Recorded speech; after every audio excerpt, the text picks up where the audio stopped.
We invite His Excellency the President of the Republic of Kenya to be able to address us. Kindly be able standing. You welcome, Your Excellency.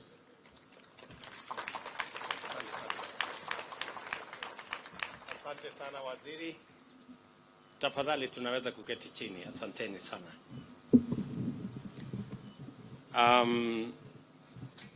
Mheshimiwa Gavana wetu wa Nyeri, Mheshimiwa Waziri, Principal Secretary wetu, viongozi wote wa bunge la kitaifa, wa bunge la county letu la Nyeri, viongozi wote, principals of various TVET colleges,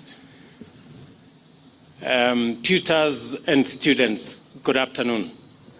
Hamjambo.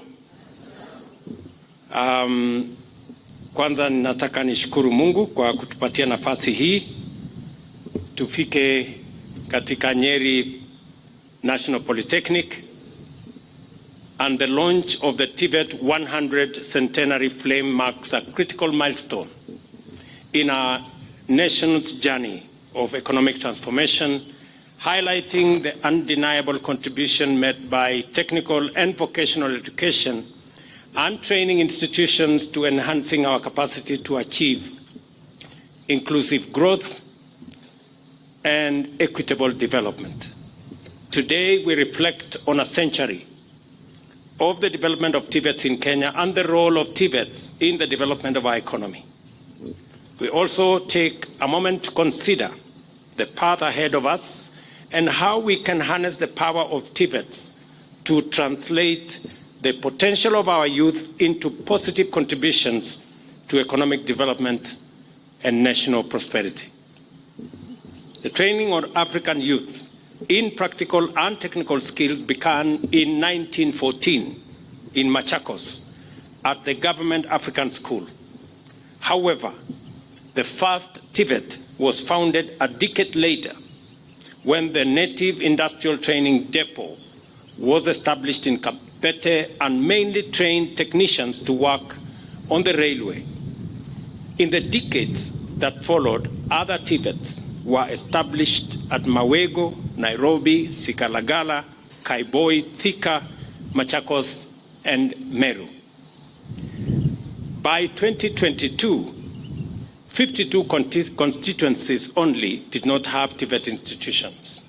Recognizing their importance in development, we committed to ensure that every constituency has at least one fully equipped TVET in the next 3 years. As we celebrate 100 years of TVET in Kenya, I am delighted to confirm that we are delivering on this commitment in full. We now have 24 national polytechnics across the country, 13 of which were recently upgraded. And we have 272 technical and vocational colleges, with 16 scheduled to be completed this year, 2024-2025.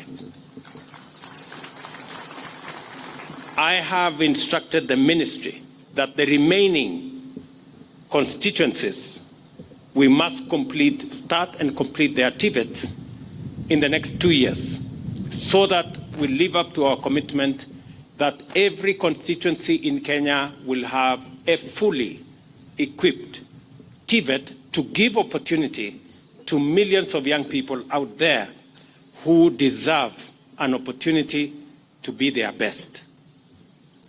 Let me also celebrate that on my way here this morning, I got the news from our friends in China that they have approved another 13 billion Kenya shillings to equip 70 of our TVETs that today don't have sufficient equipment. It is a coincidence that when we are celebrating 100 years, we got news that we have additional equipment to equip our TVETs, because TVET, if education is the key, TVET is the master key.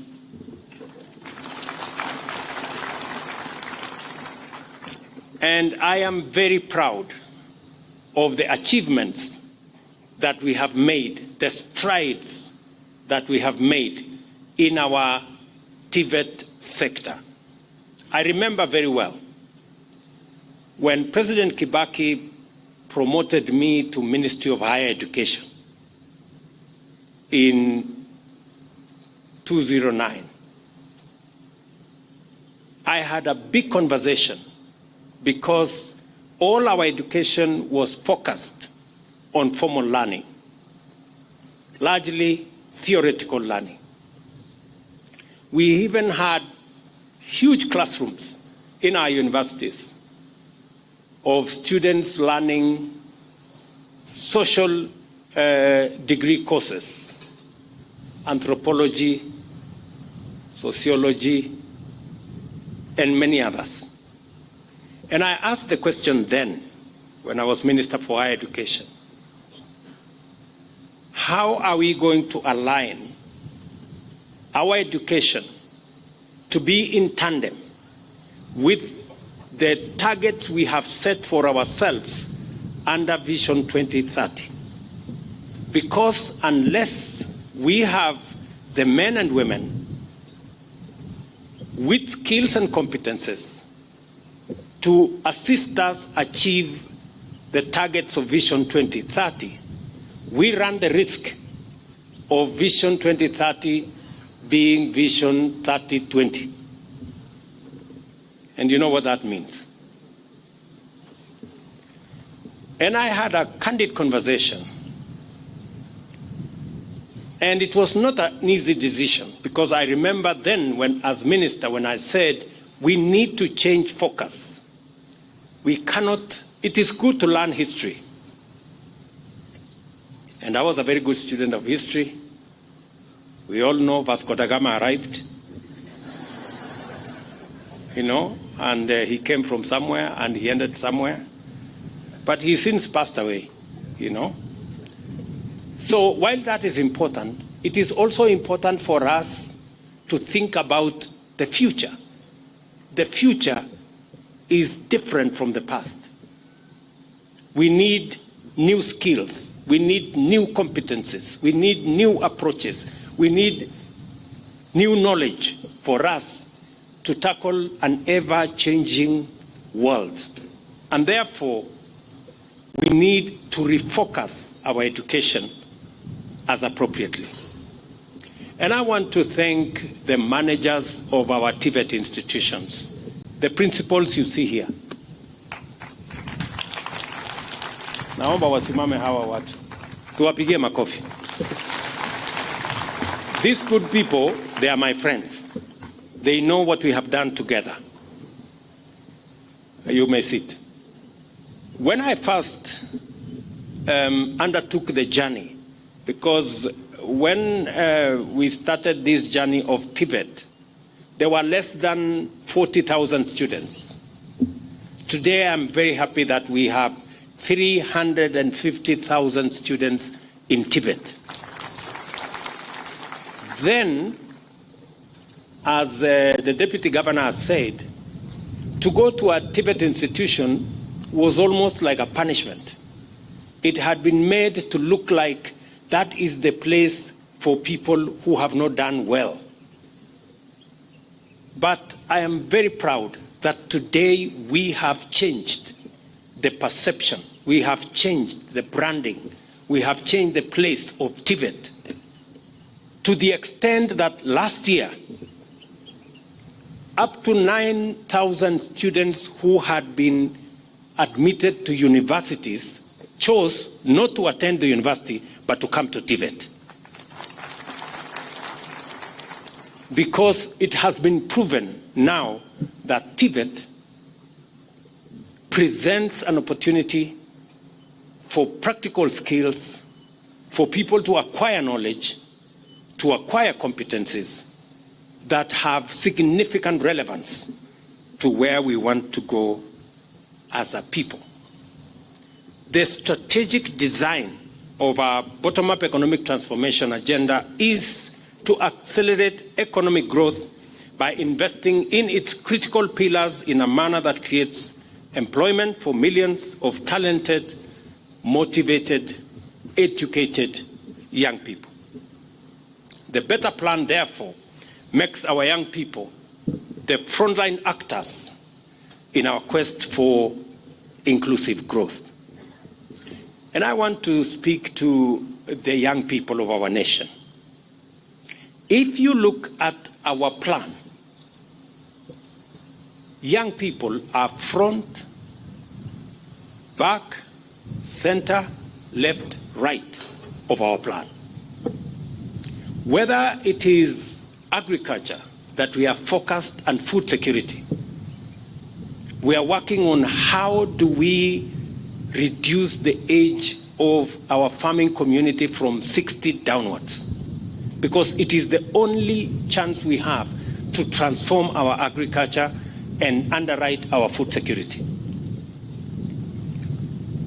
Whether it is our SMEs or manufacturing or the investment we are making in our special economic zones, our county aggregation industrial parks, that whole ecosystem is about young people and the employment that is potent in those spaces.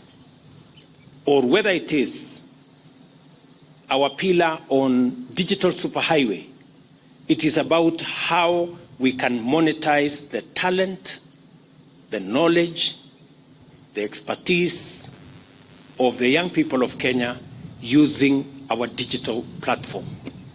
I was very happy this morning. I went to the ICT hub here in Nyeri. And Mike, a gentleman from the village here, was telling me how in the last 6 months he has made 500,000 working online.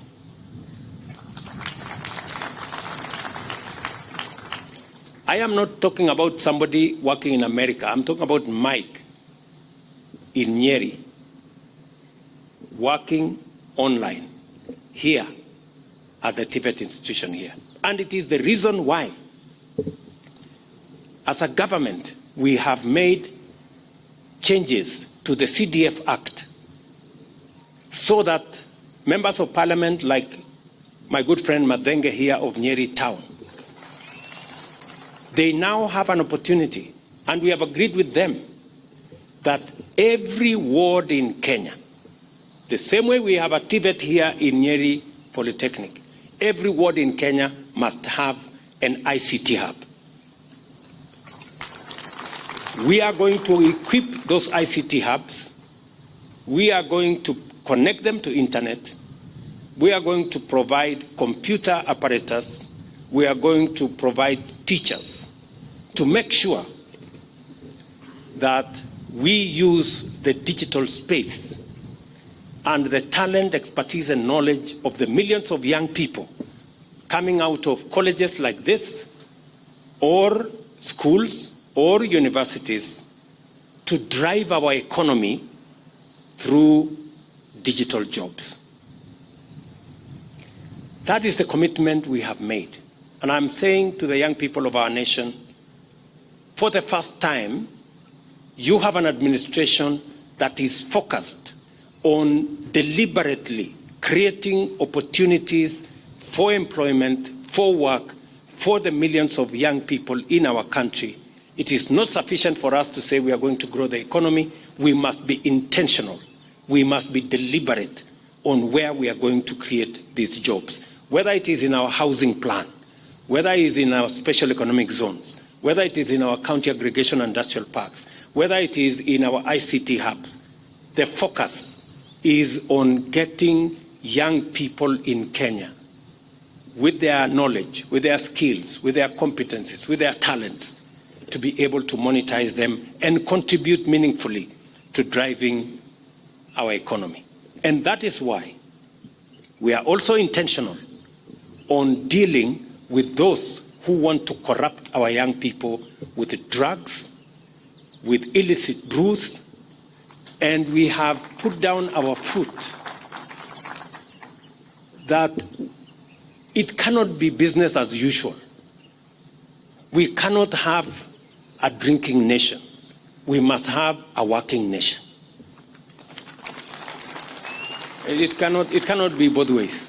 And so those who are telling us that we have closed their bars and they are unhappy with us, surely. Ile hasara tumepata na madawa ya kulevya, you go to centers, you go to towns, you go to estates and villages, and you find young people who can hardly stand straight because of drugs, because of... That is unacceptable. And therefore, we are going to be firm, we are going to be forthright, because I know for sure nobody is going to die because they were not drunk. Hakuna mtu atakufa kwa sababu hajalewa. Na kama kuna mtu atakuwa mgonjwa kwa sababu atalewa, tutampeleka hospitali. The defining impact of this event is the outline that TVET sector's role in a rapidly transforming economy as the Africa Continental Free Trade Area takes shape swiftly, and our country aims to achieve newly industrialized status within a decade. TVET's capacity to address the country's human resource needs, supply the labor market with skilled, versatile, and innovative personnel, and align millions of youth with their aspirations, livelihoods, is paramount to us. To ensure full strategic alignment with better, the Presidential Working Party on Education Reforms reviewed our policy on TVET, and not only to address our industrial and competitive imperatives, but also to conform to the UNESCO strategy for TVET by ensuring that all our youth are equipped with the skills required to facilitate employment, decent work, entrepreneurship, and lifelong learning. Subsequently, the Cabinet has approved the implementation of a number of measures in connection with TVET institutions over the past year. To begin with, 13 vocational training colleges have been upgraded to national polytechnics, and also the Morendat Institute of Oil and Gas in Naivasha has likewise been elevated to a national polytechnic. Secondly, the mandate of TVET and Curriculum Development Assessment and Certification Council to oversee the curriculum design, assessment, and certification in the TVET sector has been reinstated in line with the TVET Act of 2013. And I'm very proud that I have now that tall, very good gentleman, Kimoinge, and he is doing a fantastic job. Somebody somewhere, for strange reasons, decided to abolish SIDAC and take this whole TVET sector back to the Kenya National Examination Council. Something that in the design that we worked on, it was very clear that we need a different assessment tool for TVET institutions, like what we are seeing here. Today, we were shown there how they now mark exams. Many students used to fail exams in TVET because their English is not so good. But you see, when you want to build, when you are a mason, there is no masonry in English. Masonry is masonry by any whatever language. So if you are not good in English, it is the reason why you are a mason, because you are not an English speaker, you are not an English teacher. So instead of marking the English, mark the masonry skill. And that's the difference we are making. And therefore, I want to congratulate SIDAC. Please take up the responsibility of making sure that our young people acquire the skills without hindrances from other extraneous matters. Just imagine that hapo nyuma mtu amekuja kusomea useremala, anapata A kwa skill ya useremala, lakini kwa sababu ile examination iko na English, iko na maths, iko na sijui nini, anaanguka maths na English na nini, mwisho anasemekana hiyo exam yote ameanguka. Na hajakuja kusomea hesabu, hajakuja kusomea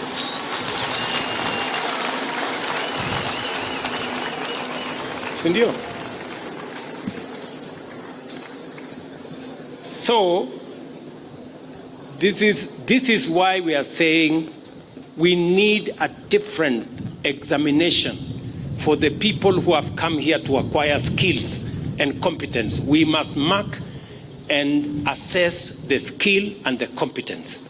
I was very proud when I met a young man in one of the booths there.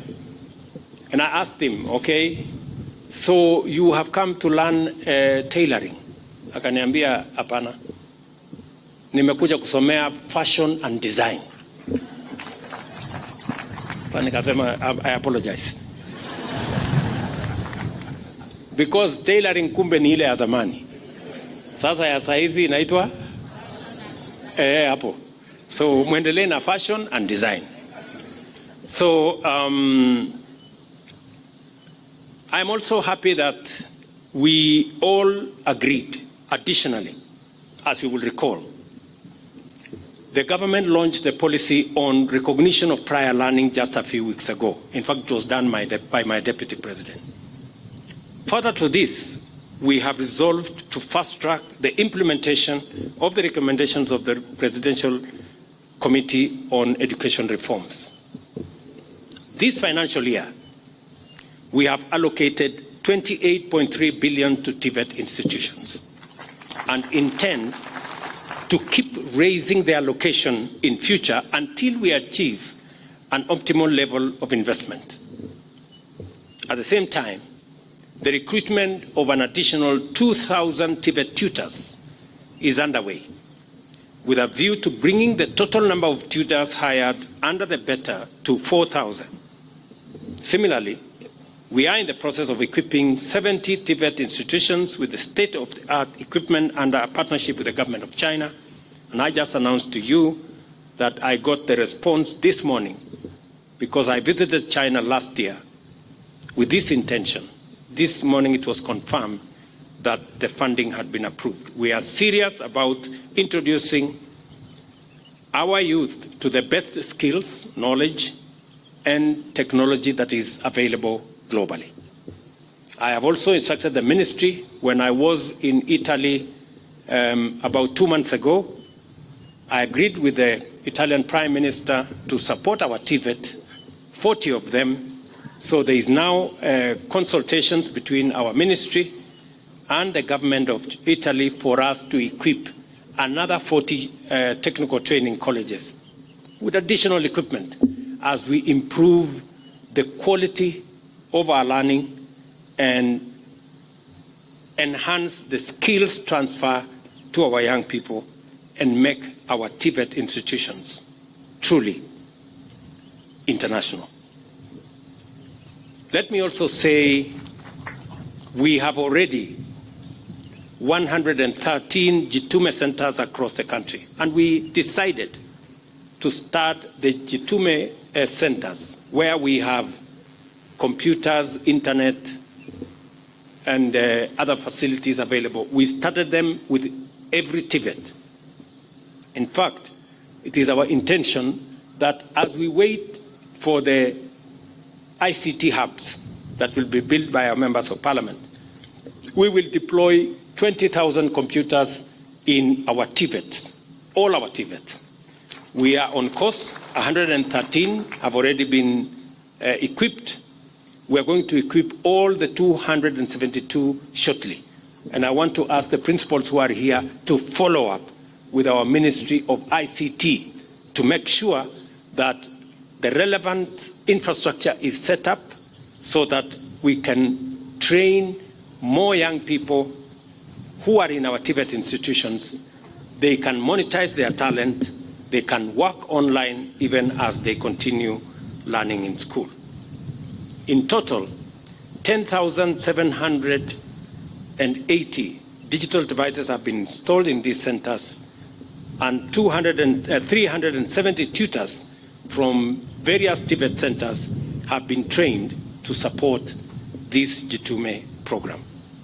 I am particularly encouraged that the National TVET Blueprint provides for a workforce development strategy that fosters youth employment in the country, and that the Presidential Working Party on Education Reforms has been able to implement full convergence of our policy frameworks and with a strategic agenda for national economic transformation. The institutionalization of linkages with industry, strengthening of open distance e-learning, implementation of CBC, promotion of lifelong learning, streamlining teacher-trainer program in TVET, and the digitization of TVET curriculum delivery are among the key outcomes of this convergence facilitated by the Presidential Working Party. It is clear, then, that we have laid a firm foundation for the modernization of TVET in Kenya in order to make it a fundamental driver of every aspect of our plan. These celebrations provide an opportunity to profile TVET positively as the vehicle of opportunities for youth and a catalyst of our transformation. TVET at 100 is also our launching pad to deploy the competence-based education and training curriculum for TVET to explore unfolding possibilities, including the integration of intelligent digital technologies into manufacturing and other industrial processes, the digital economy, big data, artificial intelligence, automation, robotics, and machine learning. I am therefore delighted to preside over the launch of TVET at 100, which positions Kenya's TVET sector as the bearer of our nation's brilliant torch of transformation. I urge you to traverse the country as you spread the word about the historic contribution and future promise of TVET. Each and every one of us here, including the hundreds of thousands of young people that are in the TVET ecosystem, I want to assure them that we will go out of our way. We will do whatever it takes to make sure that TVET plays its rightful role in generating the quality manpower that will drive the transformation of our country. I also want to tell the TVET students that in the ecosystem of the plan that we are putting together, there are opportunities in every sector of our plan, from agriculture to EPZs, to our special economic zones, to our county aggregation and industrial parks, to our Jitume centers, to all the sectors, including our UHC program, has opportunities for young people to play their rightful role in driving the economy of our country. And that opportunity is spread both locally and internationally. We have a deliberate program also of making sure that Kenyans run the world by exporting our labor across many borders. We are concluding bilateral labor agreements with 19 countries where we want to provide opportunity for young people from Kenya with different skills, the conversation to work in those areas. So as you go through your learning processes in Kenya, the young people must set their eyes on the horizon, knowing that there are opportunities locally, and we are fashioning those opportunities deliberately, but there are also opportunities beyond our borders. Because the same way others have gold, we have our human capital as the premier export that Kenya can give the world. And I am looking forward to the days when Kenyans will be running the economies of Europe and America, because that is a reality that we can achieve in our lifetime. Go forth and share with our young men and women throughout the country the scope of opportunities that TVET can unlock for their benefit. Today we light the flame of learning entrepreneurship, innovation, and work. Let it light our path for decades to come until we achieve inclusive growth and sustainable development. I'm very proud to be in Nyeri again today. I know we made a commitment to this great institution. I have discussed with Principal Mwangi on some of the aspects of infrastructure required in this school. He has informed me of the gaps, and I have committed that I will do something about it so that Nyeri National Polytechnic can play its rightful place. I know that in your neighborhood here, your member of parliament has also told me that there is a school. Hiyo shule yako inaitwa